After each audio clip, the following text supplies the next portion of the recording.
One of the questions that's often asked is, does or can an attorney take a percentage of the profits or some other proceeds with regard to his representation? The question is often asked in terms of, will the lawyer take a percentage in lieu of hard fees? It's one of the hardest questions that's addressed by attorneys because many times funding at the development stage particularly is difficult. And legal fees is one of those difficult problems. On the other hand, the attorney has only his time as an asset and therefore is expected normally to be paid, usually on an hourly basis, sometimes on a project basis, with regard to his services.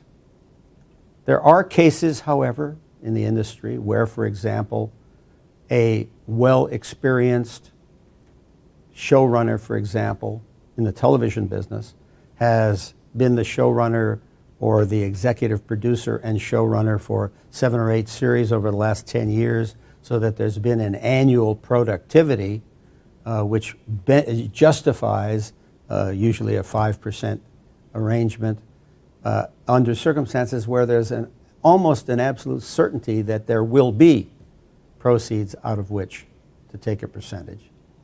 I must say that there are times when that kind of percentage arrangement proves to be harmful from the standpoint of the client, because often that percentage proves to be much more than the fee arrangement would be on an absolute hourly basis.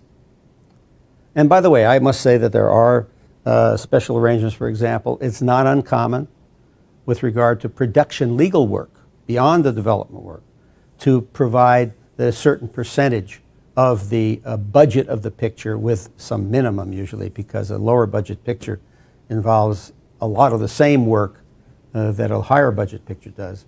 And that's something where often for budgetary purposes a percentage can be determined. Usually what I think is I've found most common is 1 1/4 to 1.5% of the budget, depending upon how much has been done on the development side. And it's possible that there might, in addition, be a profit participation there, depending upon what the lawyer provides.